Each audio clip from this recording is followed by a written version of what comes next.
Hello and welcome दोस्तों, स्वागत है आप सभी का हमारे YouTube channel study with diamond में।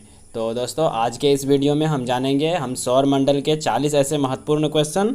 ठीक है, सौर मंडल के 40 ऐसे महत्वपूर्ण क्वेश्चन को देखेंगे जो हमारे एग्ज़ाम की दृष्टि से काफ़ी इंपॉर्टेंट होगा। ठीक है, आप किसी भी एग्ज़ाम को दे रहे हैं, चाहे वो पीसीएस का हो, बिहार एसआई हो, एसएससी, रेलवे, बैंकिंग, जिस भी एग्ज़ाम में आपका जीके आता हो, जो भी वनडे एग्ज़ाम हो, उसके लिए आपको काफ़ी इंपॉर्टेंट होगा। तो दोस्तों, आप जानते हैं कि जो हमारा सौरमंडल है, यह विज्ञान तथा भूगोल यानी साइंस और ज्योग्राफी का कॉमन पार्ट है, कॉमन टॉपिक है। तो और यहाँ से क्वेश्चन आने की संभावना ज़्यादा रहती है। तो चलिए दोस्तों, हम एक एक नज़र हर एक क्वेश्चन को देखते हैं। 40 प्रश्न को आज हम सॉल्व करेंगे और इससे रिलेटेड एक्स्ट्रा फैक्ट भी देखेंगे। अगर आपको एक्स्ट्रा फैक्ट नोट करना है तो फिर आप पेन पेपर लेके नोट डाउन भी कर सकते हैं। चलिए हम पहले क्वेश्चन की ओर चलते हैं। तो मेरा पहला क्वेश्चन है, ओजोन परत किस मंडल पर पाई जाती है? ओजोन परत किस मंडल पर पाई जाती है? आपका ऑप्शन दिया हुआ, क्षोभ मंडल, समताप मंडल, मध्य मंडल, इनमें से कोई नहीं। तो आप बताएंगे आपका ओजोन परत जो है वह किस मंडल पर पाई जाती है। तो आप इसका करेक्ट आंसर हो जाएगा ऑप्शन बी। ठीक है, ऑप्शन बी यानी कि समताप मंडल। ओजोन परत कहाँ पाई जाती है? समताप मंडल में। ठीक है, चलिए अब ओजोन परत से कुछ इंपॉर्टेंट फैक्ट देख लेते हैं। ओजोन परत जो है वह सूर्य से आने वाली पराबैंगनी किरणों से हमारी रक्षा करती है। ठीक है, इसकी खोज कब की गई थी? चलिए बताइए, इसकी खोज कब की गई थी? तो इसकी खोज की गई थी 1913 में। ठीक है, कौन किया था इसका खोज? तो इनका खोज किया था फेबरी चार्ल्स एवं हेनरी बेसन। ठीक है, फेबरी चार्ल्स और हेनरी बेसन इसका खोज किया था। ठीक है, तो आप इनको नोट कर सकते हैं। चलिए अब ये बताइए, प्लेन जो उड़ता है वह किस मंडल पे उड़ता है? ठीक है, एरोप्लेन वगैरह जो उड़ता है वह किस मंडल पे उड़ता है? तो मध्य मंडल पे उड़ता है। ठीक है, बिजली का चमकना कहाँ पे होता है? वह भी समताप मंडल में ही होता है। ठीक है, आप याद रखेंगे, ओजोन परत भी समताप मंडल में पाई जाती है और बिजली भी समताप मंडल में ही चमकता है। ठीक है, चलिए अगले क्वेश्चन की ओर चलते हैं। क्वेश्चन नंबर 2 है, पृथ्वी के सबसे करीब स्थित मंडल कौन सा है? बताइए, पृथ्वी का जो सबसे करीब स्थित है वह कौन सा मंडल स्थित है? क्षोभ मंडल, आयन मंडल, समताप मंडल, इनमें से कोई नहीं। तो सबसे पहले आप इसका क्रम बताइए, इसका क्रम क्या होता है? तो इसका क्रम हम बता देते हैं आपको। सबसे पहले होता है क्षोभ, ठीक है, उसके बाद समताप। आपको क्रम याद रहेगा तो फिर आप आंसर टिक कर सकते हैं। उसके बाद होता है मध्य, उसके बाद होता है आयन, ठीक है, उसके बाद होता है बहिर्मंडल। ठीक है,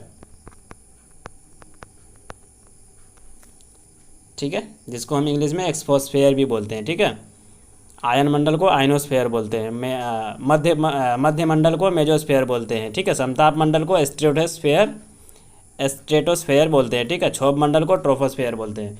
तो इस हिसाब से इसका क्रम है। अब बताइए, पृथ्वी का सबसे करीब कौन है? पृथ्वी का सबसे करीब स्थित कौन सा है? तो इसका करेक्ट आंसर क्षोभ मंडल हो जाएगा। ठीक है, ऑप्शन ए इसका करेक्ट हो जाएगा। चलिए ठीक है, अगले क्वेश्चन की ओर चलिए अगला क्वेश्चन है क्वेश्चन नंबर 3। सूर्य का समीपतम ग्रह है? क्या है सूर्य का समीपतम ग्रह? कौन है बताइए। आपका ऑप्शन दिया गया है, option A Budh, option B Mangal, option C Pluto, option D Varun. सूर्य का सबसे समीपतम ग्रह कौन सा है? तो सूर्य का सबसे समीपतम ग्रह है ऑप्शन ए बुध। ठीक है, इसका करेक्ट आंसर ऑप्शन ए हो जाएगा बुध। चलिए अगले क्वेश्चन की ओर चले। अगला क्वेश्चन है क्वेश्चन नंबर 4। सूर्य से सर्वाधिक दूरी स्थित ग्रह है? सूर्य से सबसे सर्वाधिक स्थित पे दूरी पे कौन सा ग्रह है आप बताइए। इसका ऑप्शन है आपका बृहस्पति, मंगल, वरुण, शनि। सूर्य से सबसे सर्वाधिक दूरी पर कौन सा स्थित है? तो इसका करेक्ट आंसर ऑप्शन सी हो जाएगा वरुण।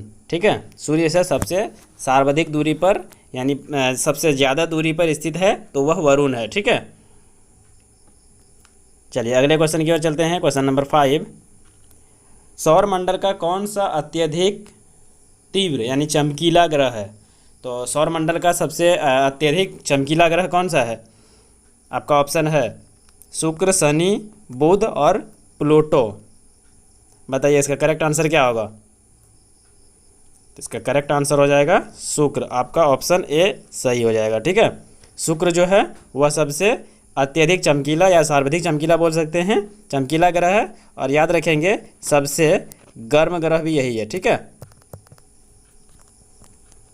सबसे गर्म भी यही है, ठीक है। अब ये बताइए कि टोटल ग्रह कितने हैं। तो वैसे टोटल 67 ग्रह है, ठीक है। आपको अलग अलग बुक में अलग अलग वैसे डाटा मिल जाएगा, लेकिन टोटल 67 ग्रह है, ठीक है। चलिए उसमें से सबसे बड़ा ग्रह का नाम बताइए। आप कमेंट कीजिए सबसे बड़ा ग्रह का नाम क्या है। चलिए अगले क्वेश्चन की ओर चलते हैं। सबसे बड़ा उपग्रह, सबसे बड़ा उपग्रह का आप कमेंट में आंसर बताइए। क्वेश्चन नंबर 6 में है, रात्रि के समय आकाश में कौन सा ग्रह लाल दिखता है। तो आपका ऑप्शन दिया गया है, ऑप्शन ए मंगल, ऑप्शन बी बृहस्पति, ऑप्शन सी बुध, ऑप्शन डी शुक्र। रात्रि के समय आकाश में कौन सा ग्रह लाल दिखता है बताइए। इसका करेक्ट आंसर हो जाएगा ऑप्शन ए मंगल ग्रह लाल दिखता है, ठीक है। रात्रि के समय मंगल ग्रह लाल दिखता है, ठीक है। मंगल ग्रह को वैसे लाल ग्रह भी कहते हैं, आप याद रखेंगे, मंगल ग्रह को लाल ग्रह भी कहते हैं। और यह इनका उपनाम भी है, ठीक है, यह उनका उपनाम है, ठीक है। और ये किसके कारण लाल दिखाई देता है बताइए। तो मंगल ग्रह किसके कारण लाल दिखाई देता है।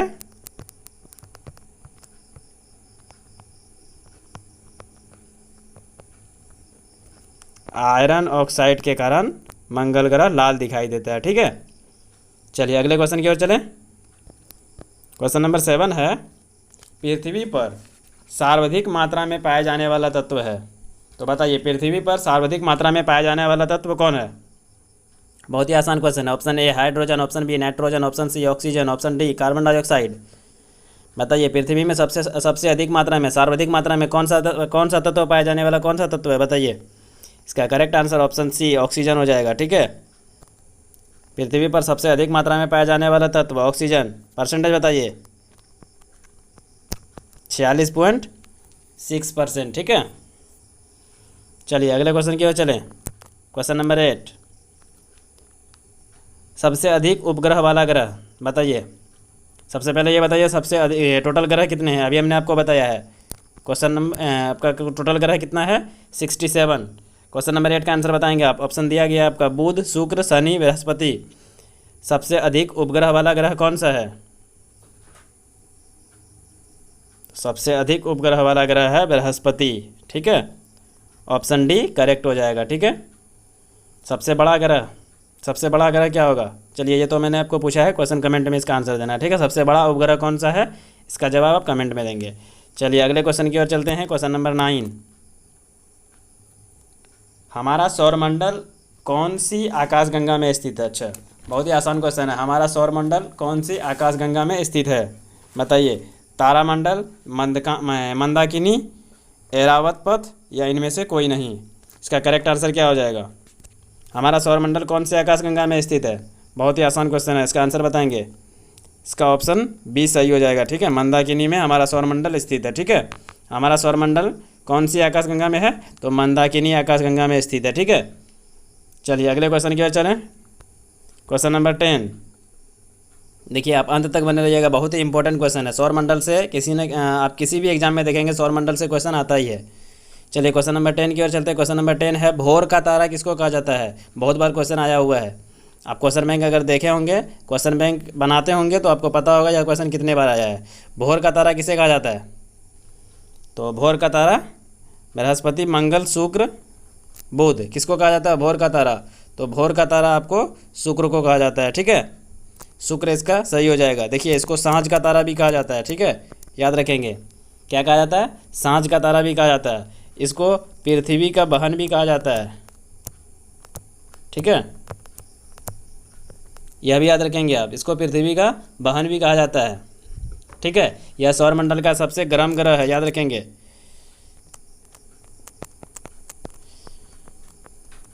सबसे गर्म ग्रह है, ठीक है। सबसे गर्म ग्रह भी है यह शुक्र, ठीक है। देखिए इससे कितना सारा एक्स्ट्रा फैक्ट है, याद रखेंगे आप। इसको भोर का तारा बोलते हैं, सांझ का तारा भी इसी को कहते हैं, पृथ्वी की बहन किसको कहते हैं, शुक्र को कहते हैं। सबसे गर्म ग्रह कौन सा है, शुक्र है, ठीक है। आप इसको पेन से नोट डाउन करते चलेंगे। चलिए अगले क्वेश्चन की ओर चलते हैं। अगला क्वेश्चन है क्वेश्चन नंबर 11, आकाश में सबसे चमकदार तारा है कौन है बताइए। आकाश में सबसे चमकदार तारा कौन सा है। तो आकाश में सबसे चमकदार तारा है option A Proxima Centauri, option B Barnard, option C nebula, option D Cyrus. क्या हो जाएगा इसका करेक्ट आंसर? सबसे चमकदार तारा कौन सा है? करेक्ट आंसर ऑप्शन डी हो जाएगा साइरस। ठीक है, साइरस सबसे चमकदार तारा है, याद रखेंगे। ठीक है, चलिए अगले क्वेश्चन की ओर चलते हैं। क्वेश्चन नंबर 12, बृहस्पति का अध्ययन करने वाला उपग्रह कौन है? बृहस्पति का अध्ययन करने वाला उपग्रह को क्या कहते हैं बताइए? सोयूज, मैगेलन, पाथफाइंडर, वाइजर 1 या वाइजर प्रथम, बोलिए। तो बृहस्पति का अध्ययन करने वाला उपग्रह कौन सा है? देखिए, बृहस्पति का अध्ययन करने के लिए एक कृत्रिम उपग्रह भेजा गया था जिनका नाम वाइजर प्रथम था। ठीक है, करेक्ट आंसर ऑप्शन डी सही हो जाएगा। क्या था उसका नाम? वाइजर प्रथम था। ठीक है, चलिए अगले क्वेश्चन की ओर चलें। क्वेश्चन नंबर 13, टाइटन किस ग्रह का उपग्रह है? बताइए, टाइटन किस ग्रह का उपग्रह है? Option A Mangal, Brihaspati, Shani, Uranus. बताइए क्या इसका सही आंसर क्या हो जाएगा? टाइटन किस ग्रह का उपग्रह है? तो देखिए इसका करेक्ट आंसर हो जाएगा ऑप्शन सी शनि का। ठीक है, टाइटन किस ग्रह का उपग्रह है? शनि का। जो शनि है उसमें कुल कितने ग्रह हैं? तो उसमें कुल 62 उपग्रह हैं। ठीक है, शनि में टोटल 62 उपग्रह हैं। शनि का सबसे बड़ा उपग्रह का नाम क्या है? शनि का सबसे बड़ा उपग्रह का नाम भी टाइटन ही है। ठीक है, शनि का सबसे बड़ा उपग्रह है। ठीक है, अगर आपको क्वेश्चन पूछ लिया जाए शनि का जो मतलब शनि ग्रह का सबसे बड़ा उपग्रह क्या है, तो टाइटन हो जाएगा इसका करेक्ट आंसर। लेकिन इसमें पूछा गया आपको टाइटन किस ग्रह का उपग्रह है, तो शनि का। ठीक है, तो टोटल शनि में कितने उपग्रह हैं? तो 62 उपग्रह हैं। आप याद रखेंगे नंबर भी। ठीक है, चलिए अगले क्वेश्चन की ओर चलते हैं। अगला क्वेश्चन है क्वेश्चन नंबर 14, बिना उपग्रह वाला ग्रह कौन है? तो बताइए बिना उपग्रह वाला ग्रह कौन है? आपका ऑप्शन दिया गया है बुध, शुक्र या दोनों, इनमें से कोई नहीं। क्वेश्चन नंबर 14 बताइए बिना उपग्रह वाला ग्रह। अभी हमने देखा शनि ग्रह में उपग्रह था, कितने था? 62 था। लेकिन इसमें आप ये बताएंगे कि बिना उपग्रह वाला ग्रह कौन है? तो बिना उपग्रह वाला ग्रह बुध भी है, शुक्र भी है। तो इसका करेक्ट आंसर ऑप्शन सी दोनों हो जाएगा। ठीक है, दोनों हो जाएगा इसका करेक्ट आंसर। ठीक है, चलिए अगले क्वेश्चन की ओर चलते हैं। क्वेश्चन नंबर 15, पृथ्वी का एकमात्र उपग्रह है? बताइए, बहुत ही आसान क्वेश्चन है। पृथ्वी का एकमात्र उपग्रह है कौन सा है? चंद्रमा, बुध, बृहस्पति, मंगल, कौन सा एकमात्र उपग्रह है? देखिए एक बात तो आपको पता होना चाहिए कि चंद्रमा के पास अपना प्रकाश नहीं होता है। ठीक है, चंद्रमा के पास अपना प्रकाश नहीं होता है। चंद्रमा के पास अपना प्रकाश नहीं होता है, यह सूर्य के प्रकाश के कारण ही चमकता है। ठीक है, सूर्य के प्रकाश के कारण ही चमकता है। 21 जुलाई 1969 को 21 जुलाई 1969 को नील आर्मस्ट्रॉन्ग विश्व के प्रथम व्यक्ति थे जो चंद्रमा पर अपना कदम रखा था। ठीक है, चंद्रमा पर अपना कदम रखा था। तो इसका करेक्ट आंसर बताइए, पृथ्वी का एकमात्र उपग्रह क्या है? वह चंद्रमा है। ठीक है, चंद्रमा से रिलेटेड क्वेश्चन है। 21 जुलाई 1969 को नील आर्मस्ट्रॉन्ग जो थे वो विश्व के प्रथम व्यक्ति थे जिन्होंने चंद्रमा पर अपना पहला कदम रखा था। ठीक है, नील आर्मस्ट्रॉन्ग याद रखेंगे। कब? 21 जुलाई 1969। 21 जुलाई 1969। ठीक है, चलिए 1969 अगर आपको याद होगा तो 1969 से रिलेटेड एक एक्स्ट्रा फैक्ट हम बता दें आपको कि 15 अगस्त 1969 यह डेट भी काफ़ी इम्पोर्टेंट है। ठीक है, यह डेट काफ़ी इम्पोर्टेंट है। यह डेट जहाँ तक कि इस डेट से काफ़ी इम्पोर्टेंट यह डेट है 15 अगस्त 1969। क्या हुआ था इसको? क्या हुआ था इस दिन आप बताएंगे? इसरो की स्थापना किया गया था। ठीक है, इसरो जानते ही होंगे आप। इसरो का फुल फॉर्म बताइए। इसरो का फुल फॉर्म भी आप कमेंट बॉक्स में बताएंगे। चलिए अगले क्वेश्चन की ओर चलें। यहाँ तक क्लियर है? इस 1969 से आप याद रखेंगे 15 अगस्त 1969। ठीक है, 15 अगस्त 1969 को इसरो का स्थापना किया गया था। ठीक है, इसरो का स्थापना हुआ था 15 अगस्त 1969 को। चलिए इसरो का फुल फॉर्म आप कमेंट में जवाब दें।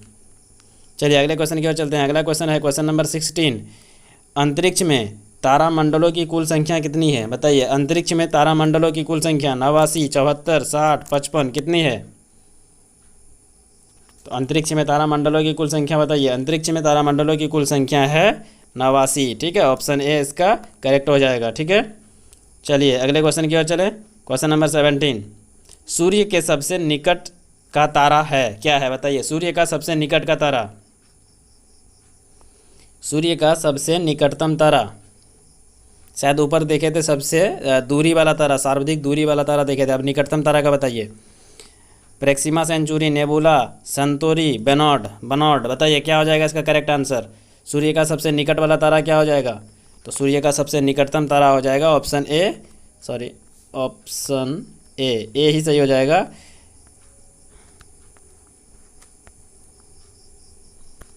प्रेक्सिमा सेंचुरी करेक्ट हो जाएगा। ठीक है, प्रेक्सिमा सेंचुरी सूर्य का सबसे निकटतम तारा है। ठीक है,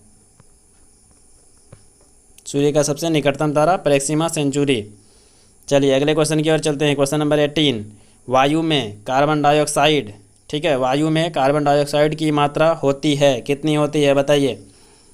वायु में कार्बन डाइऑक्साइड की मात्रा होती है। Option A 10%, option B 71%, option C 0.03%, option D 5%। बताइए क्या हो जाएगा इसका करेक्ट आंसर। वायु में कितने प्रतिशत कार्बन डाइऑक्साइड की मात्रा होती है? तो कार्बन डाइऑक्साइड की मात्रा वायु में 0.03% होती है। ठीक है, कार्बन डाइऑक्साइड की। चलिए इसमें हम और भी बात करें, सबसे अधिक मात्रा में क्या होता है? सबसे अधिक मात्रा में होता है नाइट्रोजन। ठीक है, नाइट्रोजन कितना होता है बताइए। 78%। ठीक है, इसके बाद क्या होता है? इसके बाद होता है ऑक्सीजन। ठीक है, कितना होता है? 21%। ठीक है, इसके बाद बताइए कार्बन कितना होता है? 0.93%। ठीक है, इसके बाद अंत में सबसे कम होता है CO2 यानी कि कार्बन डाइऑक्साइड। जो क्वेश्चन आपको पूछा गया है 0.03%। ठीक है, चलिए आप इन सब चीज़ों को एक्स्ट्रा फैक्ट जो भी आपको देख रहे हैं, जो भी आपको बता रहे हैं वो एग्जाम की दृष्टि से काफ़ी महत्वपूर्ण है। आप इसको पेन पेपर से नोट डाउन करते चलेंगे। ठीक है, एक क्वेश्चन से कम आपको 2-3-4 क्वेश्चन जरूर एक्स्ट्रा बन जाता है। ठीक है, आप इसको नोट डाउन करते चलेंगे। इसका करेक्ट आंसर ऑप्शन सी हो जाएगा, जो कि कार्बन डाइऑक्साइड की मात्रा 0.03% होती है। कहाँ? वायु में। ठीक है, आप इन सबको भी लिख लेंगे। ठीक है, चलिए अगला क्वेश्चन की ओर चलते हैं। नेक्स्ट क्वेश्चन नंबर 19, वायुमंडल की सबसे ऊपरी परत है, क्या है बताइए। वायुमंडल की सबसे ऊपरी परत, आपका ऑप्शन दिया गया है। ऑप्शन ए क्षोभ मंडल, ऑप्शन बी समताप मंडल, ऑप्शन डी सी आयन मंडल, ऑप्शन डी बहिर्मंडल। क्या हो जाएगा इसका करेक्ट आंसर बताइए। तो इसका भी क्रम आपको याद होना चाहिए। चलिए पहले इसका हम आंसर बता देते हैं आपको। इसका आंसर क्या हो जाएगा? ऑप्शन डी बहिर्मंडल इसका करेक्ट आंसर हो जाएगा। ठीक है, एक मिनट, अच्छा ऑप्शन डी बहिर्मंडल। ठीक है, चलिए अब इसका क्रम आप याद रखेंगे। सबसे पहले क्या होता है, आप इसको एक ट्रिक से याद रख सकते हैं। ठीक है, अगर आपको ट्रिक याद रहता है तो फिर आप ट्रिक के द्वारा याद रखेंगे, बाकी आप जनरली अब याद रख सकते हैं। ट्रिक क्या है? ट्रिक है छोला समता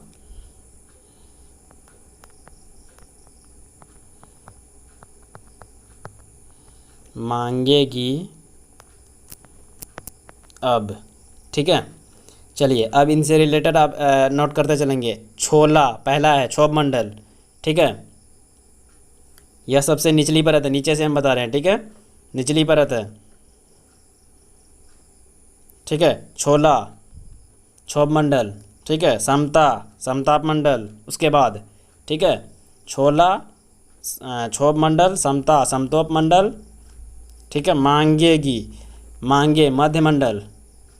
ठीक है, मांगेगी अब अ देखिए, ये मांगेगी अब का अ जो है यह आयन मंडल।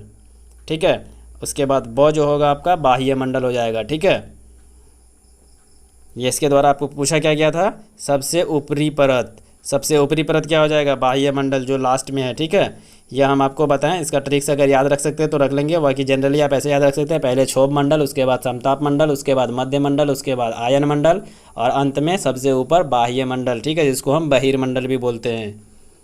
ठीक है, आप इसको इंग्लिश में भी याद रख सकते हैं। इंग्लिश में आप इस तरह से याद रख लेंगे, TSMIE। ठीक है, TSMIE, कुछ भी आप याद कर सकते हैं, TSMIE। ठीक है, टी से हो जाएगा ट्रोपोस्फेयर, जो है क्षोभ मंडल। एस से हो जाएगा आपका एस्ट्रोपोस्फेयर, जो कि समताप मंडल है। एम से मेजोस्फेयर, जो मध्य मंडल है। आई से आयनोस्फेयर, जो आपका आयन मंडल है। ई से एक्सोस्फेयर, एक्सोस्फेयर। ठीक है, ठीक है, थोड़ा प्रोनाउंसिएशन गलत हो सकता है, लेकिन आप याद रखेंगे बाह्य मंडल। ठीक है, इस हिसाब से है आपका। चलिए, आपका इसका करेक्ट आंसर क्या हो जाएगा, ऑप्शन डी, बाह्य मंडल या बहिर्मंडल। ठीक है, चलिए अगले क्वेश्चन की ओर चलते हैं। अगला क्वेश्चन है, चंद्रमा का प्रकाश पृथ्वी तक, या चंद्रमा का प्रकाश को पृथ्वी तक आने में कितना समय लगता है, कितना समय लगता है, बताइए। देखिए, ध्यान रखेंगे, आपका सूर्य का प्रकाश, सूर्य का मतलब प्रकाश नहीं पूछा गया, आपको चंद्रमा का प्रकाश पूछा गया। ठीक है, बहुत सारे विद्यार्थी आपका मतलब प्रकाश देखते ही प्रकाश का समय कितना लगता है, सूर्य के बारे में, ज़्यादातर सूर्य के बारे में ही पूछा जाता है, लेकिन कभी कभी आपको चंद्रमा का प्रकाश भी पूछा जाता है। ठीक है, बताइए कितना समय लगता है सूर्य का प्रकाश, चंद्रमा के प्रकाश को पृथ्वी तक पहुंचने में। सूर्य का प्रकाश कितना देर लगता है सूर्य का प्रकाश को पृथ्वी तक पहुंचने में, आप इसका जवाब कमेंट में देंगे। ठीक है, आप यहाँ पे बताइए पहले कि चंद्रमा के प्रकाश को पहुंचने में पृथ्वी तक कितना समय लगता है। करेक्ट आंसर हो जाएगा ऑप्शन ए। ठीक है, 8 मिनट। ठीक है, प्रॉपर देखें तो 8.3 मिनट लगता है। ठीक है, लेकिन 8 मिनट बोल सकते हैं। ठीक है, आपका ऑप्शन उस तरह से दिया हुआ नहीं है, लेकिन 8 मिनट बोल सकते हैं। इसका करेक्ट आंसर ऑप्शन ए सही हो जाएगा। ठीक है, चलिए अगले क्वेश्चन की ओर चलें। अगला क्वेश्चन है क्वेश्चन नंबर 11। चंद्रमा द्वारा पृथ्वी की परिक्रमा में लगा समय है, बताइए। चंद्रमा द्वारा पृथ्वी में कितना समय लगता है, परिक्रमा करने में कितना समय लगता है चंद्रमा का। आपका ऑप्शन दिया गया, ऑप्शन ए 20 दिन, ऑप्शन बी 27.3 दिन, 18 दिन, 25 घंटा। कितना समय लगता है चंद्रमा द्वारा पृथ्वी की परिक्रमा लगाने में। करेक्ट आंसर ऑप्शन बी हो जाएगा 27.3 दिन। ठीक है, 27.3 दिन। चलिए अगले क्वेश्चन की ओर चलें। Question number 22। ठीक है, क्वेश्चन नंबर 22। मौसमी घटनाएं किस मंडल में घटती है। अगर आप वीडियो बहुत ही ध्यानपूर्वक देख रहे होंगे तो शायद मैंने पहला या फर्स्ट या सेकंड क्वेश्चन में मैंने बताया आपको मौसमी घटनाएं, सेम क्वेश्चन है। ठीक है, वहाँ हमने अब आपको बताया है कि बिजली चमकना कौन से मंडल में होता है।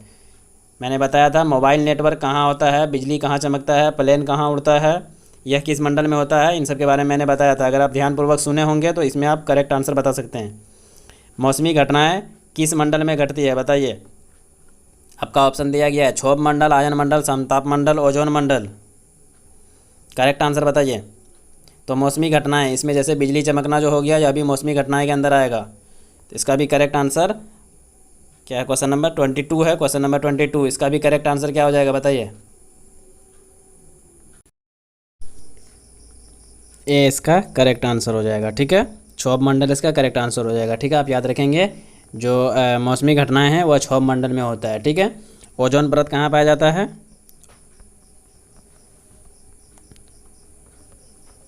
ओजोन परत जो है वह समताप मंडल में पाया जाता है। ठीक है, चलिए प्लेन कहाँ उड़ता है, प्लेन मध्य मंडल में उड़ता है। याद रखेंगे, प्लेन जो है वह मध्य मंडल में उड़ता है। ठीक है, चलिए अगले क्वेश्चन की ओर चलें।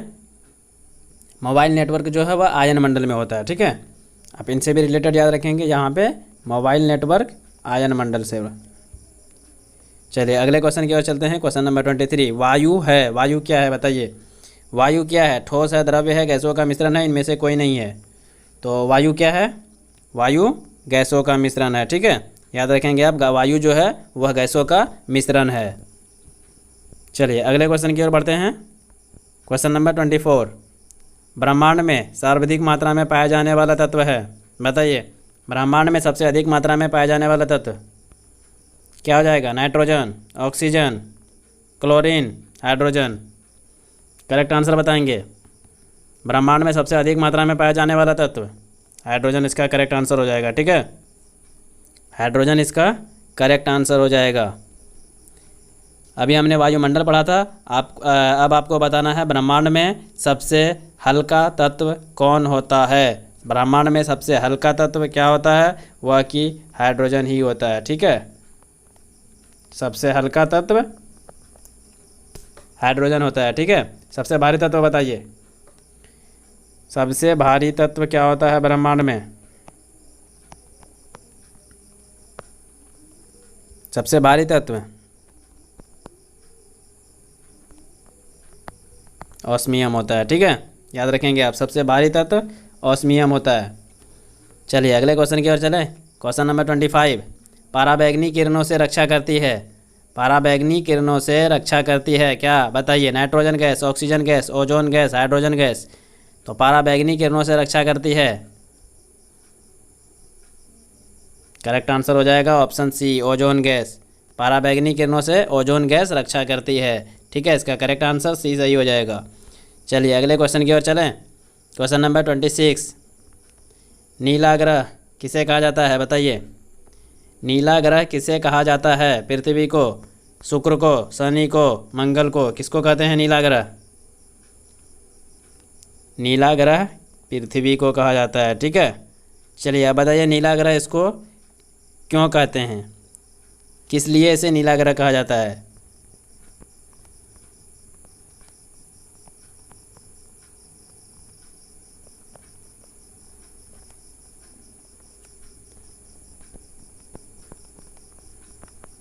पानी की उपस्थिति के कारण इसे नीला ग्रह कहते हैं। ठीक है, पानी की उपस्थिति के कारण इसे नीला ग्रह कहते हैं। ठीक है, चलिए अगले क्वेश्चन की ओर चलें। क्वेश्चन नंबर 27, पृथ्वी की बहन या जुड़वा बहन, जुड़वा ग्रह किसको कहा जाता है। बहुत ही आसान क्वेश्चन है, बताइए। अगर आप वीडियो ध्यानपूर्वक देख रहे होंगे तो इसका आंसर मैंने पहले भी दे चुका हूँ। बताइए, पृथ्वी का बहन या जुड़वा बहन किस ग्रह को कहा जाता है। शुक्र को, बुध को, शनि को, बृहस्पति को। बताइए क्या हो जाएगा सही इसका करेक्ट आंसर हो जाएगा शुक्र को। ठीक है, पृथ्वी का जुड़वा बहन शुक्र को कहते हैं। चलिए इनसे रिलेटेड आप एक्स्ट्रा फैक्ट भी देख लेंगे।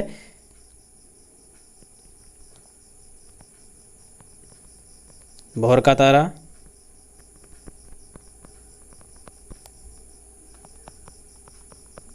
सांझ का तारा।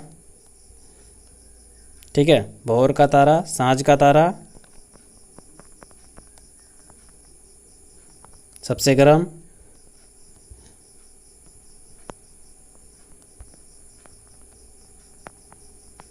पृथ्वी की बहन। ठीक है, या फिर जुड़वा ग्रह। याद रखेंगे आप, इनसे एक्स्ट्रा फैक्ट जो है वह शुक्र से ही रिलेटेड है। ठीक है, इतना कुछ कहते हैं। भोर का तारा भी शुक्र को कहते हैं, सांझ का तारा शुक्र को कहते हैं, सबसे गर्म ग्रह शुक्र को कहते हैं, पृथ्वी की बहन शुक्र को कहते हैं, या जुड़वा ग्रह शुक्र को कहा जाता है। ठीक है, चलिए अगले क्वेश्चन की ओर चलें। क्वेश्चन नंबर 28, किस ग्रह पर वायुमंडल नहीं है। बताइए किस ग्रह पर वायुमंडल नहीं है। तो वायुमंडल किस ग्रह पर नहीं है, देखिए एक एक करके सबको देख लीजिए। पृथ्वी पर भी है, मंगल पर भी है, शनि पर भी है। इसका करेक्ट आंसर इनमें से कोई नहीं हो जाएगा। ठीक है, पृथ्वी पर भी वायुमंडल है, मंगल पर भी है, शनि पर भी है। ठीक है, चलिए अगले क्वेश्चन की ओर चले। क्वेश्चन नंबर 29, सौर परिवार का सबसे ठंडा ग्रह है। बताइए सौर परिवार का सबसे ठंडा ग्रह क्या हो जाएगा।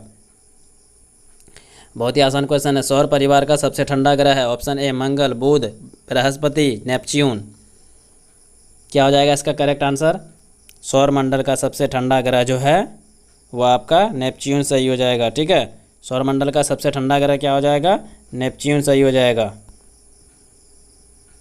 ठीक है, अगले क्वेश्चन की ओर चले अगले क्वेश्चन की ओर बढ़ते हैं। क्वेश्चन नंबर 30, किस ग्रह पर सूर्य पश्चिम में उगता है। बताइए किस ग्रह पर सूर्य पश्चिम में उगता है। वरुण, चंद्रमा, शुक्र, मंगल। ठीक है, तो किस ग्रह पर उगता है, शुक्र पे उगता है। ठीक है, दो उपग्रह हैं, एक शुक्र है, एक आपका अरुण हो जाएगा। ठीक है, आपका ऑप्शन में शुक्र दिया हुआ है, इसलिए आपका करेक्ट आंसर शुक्र सही हो जाएगा। ठीक है, इसका करेक्ट आंसर क्या हो जाएगा? ऑप्शन सी सही हो जाएगा। चलिए अगले क्वेश्चन की ओर चलते हैं। अगला क्वेश्चन है क्वेश्चन नंबर 31, वलय युक्त ग्रह है, बताइए वलय युक्त ग्रह है क्या है? बुध है, शनि है, मंगल है, बृहस्पति है। तो वलय युक्त ग्रह कौन सा हो जाएगा? बुध, शनि, मंगल, बृहस्पति। तो वलय युक्त ग्रह हो जाएगा आपका शनि। ठीक है, ऑप्शन बी इसका सही हो जाएगा। ठीक है, वलय युक्त ग्रह कौन सा है? शनि हो जाएगा, शनि वलय युक्त ग्रह है। चलिए अगले क्वेश्चन की ओर बढ़ते हैं। क्वेश्चन नंबर 32, ध्रुव तारा किस दिशा को इंगित करता है? ठीक है, ध्रुव तारा किस दिशा को इंगित करता है, बताइए। पूर्व को, पश्चिम को, उत्तर को, दक्षिण को। ध्रुव तारा जो है वह किस दिशा को इंगित करता है? आपका इसका करेक्ट सही आंसर हो जाएगा उत्तर दिशा को। ध्रुव तारा किस दिशा को इंगित करता है? उत्तर दिशा को इंगित करता है। ठीक है, ध्रुव दिशा उत्तर दिशा को इंगित करता है। ध्रुव तारा उत्तर दिशा को इंगित करता है। इसका करेक्ट आंसर सी सही हो जाएगा। चलिए अगले क्वेश्चन की ओर बढ़ते हैं। क्वेश्चन नंबर 33, तारों एवं सूर्य की ऊर्जा का स्रोत है क्या है, बताइए। तारों एवं सूर्य की ऊर्जा का स्रोत क्या हो जाएगा? नाभिकीय संलयन, नाभिकीय विखंडन, या फिर दोनों, इनमें से कोई नहीं। तारों एवं सूर्य की ऊर्जा का स्रोत क्या हो जाएगा? तो तारों एवं सूर्य की ऊर्जा का स्रोत नाभिकीय संलयन हो जाएगा। ठीक है, ऑप्शन ए इसका सही हो जाएगा। नाभिकीय संलयन तारों एवं सूर्य के ऊर्जा का स्रोत है। ठीक है, चलिए इसका करेक्ट आंसर ऑप्शन ए सही हो जाएगा। अगले क्वेश्चन की ओर बढ़ते हैं। क्वेश्चन नंबर 34, नेपच्यून की खोज किसने की थी? देखिए बहुत ही आसान क्वेश्चन है, इसको आप दो तरह से बना सकते हैं। यदि आपको आंसर पता हो तो आप आंसर लगा सकते हैं, यदि आपको नहीं पता है तो फिर आप इन तीनों ऑप्शन को एक एक करके देख सकते हैं। तो देखिए सबसे पहले अगर हम आपको बता दें कि न्यूटन किसका खोज किया था, बताइए। तो न्यूटन के द्वारा कौन सा नियम दिया गया था? न्यूटन के द्वारा गुरुत्वाकर्षण का नियम। ठीक है, गुरुत्वाकर्षण के नियम या गति के नियम जिसको बोलते हैं। ठीक है, यह दिया गया था। चलिए केपलर द्वारा क्या दिया गया था? केपलर द्वारा भी ग्रहों के गति का नियम दिया गया था। ठीक है, ग्रहों के गति का नियम दिया गया था। गैलीलियो द्वारा क्या दिया गया था, बताइए। गैलीलियो द्वारा गति के जड़त्व का नियम दिया गया था। ठीक है, गति के जड़त्व का नियम या फिर टेलीस्कोप का खोज कौन किया था? गैलीलियो द्वारा ही किया गया था। ठीक है, चलिए अब बच कौन जाता है ये बताइए। नेपच्यून का खोज किसने किया था? अब आपको बताना पड़ेगा। अब तो आप बता सकते हैं आंसर इसका क्या सही हो जाएगा? गैलीलियो इसका सही आंसर हो जाएगा। ठीक है, नेपच्यून का खोज किसने किया था? गैले सही हो जाएगा इसका। ठीक है, ऑप्शन ए सही हो जाएगा। बाकी इन तीनों को आप एलिमिनेट कर दें। इन तीनों ने क्या दिया था? तो इन तीनों का सिद्धांत आपको या फिर कोई भी नियम या जो जिसका खोज किया था वह याद होना चाहिए। बाकी आप ऑप्शन को छांट सकते हैं। ठीक है, चलिए अगले क्वेश्चन की ओर बढ़ते हैं। इसका क्या सही हो जाएगा? किसका आंसर? इसका आंसर ए सही हो जाएगा। अगले क्वेश्चन की ओर बढ़ते हैं। Question number 35। क्वेश्चन नंबर 35 है, मनुष्य ने पहली बार किस वर्ष मतलब ठीक है, मनुष्य ने पहली बार किस वर्ष चांद पर कदम रखा था? देखिए यह वर्ष आपके लिए जितना इम्पोर्टेंट है, इसी वर्ष से एक और भी यही वर्ष में एक और भी चीज़ हुआ था जो आपके लिए इम्पोर्टेंट है, जो हमने आपको, अगर यह वीडियो आप ध्यान से देख रहे होंगे तो मैंने आपको पिछले भी कुछ क्वेश्चन में भी किसी क्वेश्चन में बताया है। बहुत ही आसान क्वेश्चन है, बताइए मनुष्य ने पहली बार किस वर्ष चांद पर कदम रखा? तो मनुष्य ने सबसे पहले 1969 में चांद पर कदम रखा था। चलिए अब इनसे रिलेटेड कुछ एक्स्ट्रा फैक्ट देख लेते हैं कि इसमें हुआ क्या था कि 21 जुलाई 1969 को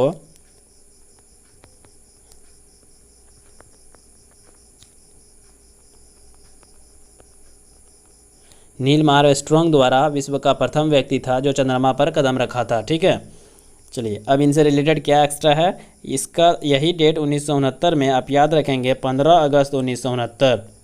ठीक है, 15 अगस्त 1969 कहाँ याद रखेंगे? तो इससे रिलेटेड यह है कि इस दिन इसरो का स्थापना हुआ था। ठीक है, इसरो का स्थापना हुआ था। तो चलिए अब यह आप आंसर में आपका शायद मैंने पिछले वीडियो में पिछले क्वेश्चन में भी कुछ पूछा है आपको कि इसरो का फुल फॉर्म आपको कमेंट बॉक्स में बताना है। ठीक है, इसरो का फुल फॉर्म आपको कमेंट बॉक्स में बताना है। इसरो के प्रेजेंट अध्यक्ष की बात करें तो के सिवान यहाँ के प्रथम अभी प्रेजेंट में अध्यक्ष हैं। ठीक है, चलिए आप इसरो का स्थापना बता दिया कि इसरो का स्थापना 1969 को हुआ था। इसरो का आप फुल फॉर्म और इसरो का हेडक्वार्टर कहाँ है यह आप कमेंट में बताएंगे। ठीक है, चलिए अगले क्वेश्चन की ओर चलते हैं। क्वेश्चन नंबर 35 का आंसर सी हो जाएगा सही। चलिए अगला क्वेश्चन है क्वेश्चन नंबर 36। अंतरिक्ष यात्री को आकाश का रंग कैसा दिखाई देता है? बहुत ही आसान क्वेश्चन है। अंतरिक्ष यात्री को आकाश का रंग किस तरह का दिखाई देता है? नीला, लाल, सफ़ेद, काला। बताइए क्या हो जाएगा इसका सही आंसर। आकाश का रंग किस तरह का, अंतरिक्ष में यात्री को आकाश का रंग किस तरह का दिखाई देता है? बताइए। बहुत ही आसान क्वेश्चन है, इसका काला दिखाई देता है। ठीक है, क्या आंसर हो जाएगा? डी, काला दिखाई देता है। ठीक है, चलिए अगले क्वेश्चन की ओर चलते हैं। Question number 37। सूर्य की सतह का तापमान होता है, क्या होता है? बताइए। सूर्य की सतह का तापमान होता है 6000 केल्विन, 7000 केल्विन, 2000 केल्विन, 8000 केल्विन। ध्यान रखिएगा यह के जो है आपको केल्विन को दर्शाता है। ठीक है, केल्विन को दर्शाता है। इसका करेक्ट आंसर हो जाएगा ऑप्शन ए 6000 केल्विन। सूर्य की सतह का तापमान कितना होता है? 6000 केल्विन। ठीक है, चलिए अगले क्वेश्चन की ओर चले। Question number 38। सौरमंडल का सबसे छोटा उपग्रह है, क्या है? बताइए। सौरमंडल का सबसे छोटा उपग्रह क्या है? Option A nebula, option B Deimos, option C Titan, option D Cyrus. क्या हो जाएगा इसका करेक्ट आंसर? सौरमंडल का सबसे छोटा उपग्रह,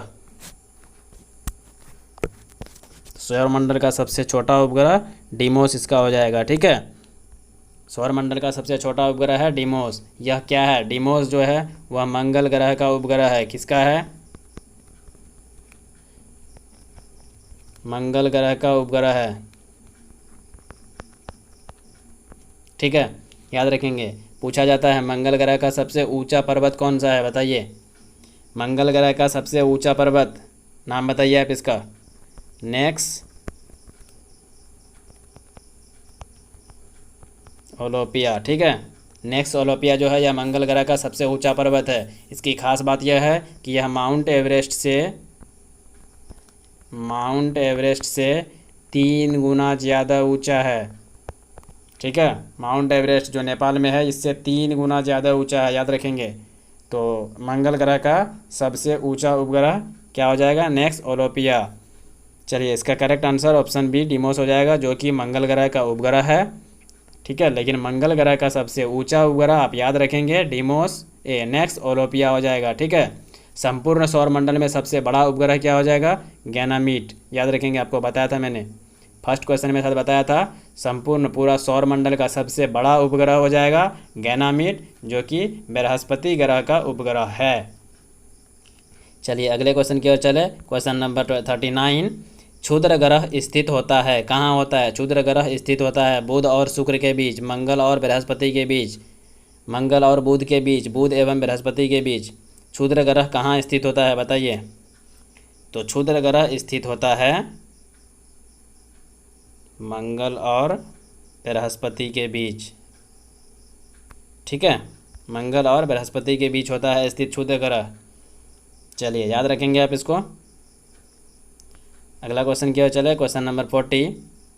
पृथ्वी का अपने अक्ष पर घूर्णन है, पृथ्वी का अपने अक्ष पर घूर्णन है। अंतिम क्वेश्चन है, बताइए इसका आंसर क्या हो जाएगा। आसान क्वेश्चन है, बताइए। पृथ्वी का अपने अक्ष पर घूर्णन है पश्चिम से पूर्व, पूर्व से पश्चिम, उत्तर से दक्षिण, दक्षिण से उत्तर।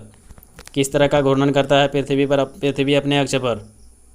देखिए पृथ्वी अपने अक्ष पर जो है वह पश्चिम से पूर्व की ओर घूर्णन करता है। ठीक है, इसका करेक्ट आंसर ऑप्शन ए सही हो जाएगा। लेकिन आप याद रखेंगे इस गति को हम घूर्णन गति कहते हैं। क्या कहते हैं? घूर्णन गति कहते हैं। ठीक है, याद रखेंगे आप इनसे रिलेटेड। चलिए थैंक्स फॉर वाचिंग फ्रेंड। आज के वीडियो में बस इतना ही। वीडियो कैसा लगा आप हमें कमेंट करके बताएं। और वीडियो में मैंने जो आपको एक क्वेश्चन पूछा है इसरो का फुल फॉर्म, आप यह भी कमेंट करके बताएंगे कि क्या है इसरो का फुल फॉर्म। और वीडियो कैसा लगा यह भी आप बताएं। वीडियो अगर अच्छा लगा है तो प्लीज़ लाइक करें, कमेंट करें और अपने फ्रेंड्स के साथ शेयर करें। और हमारे चैनल पे अगर नए हैं तो आप हमारे चैनल को सब्सक्राइब करें। डेली इसी तरह का वीडियो पाने के लिए बेल आइकन को ज़रूर दबाएं।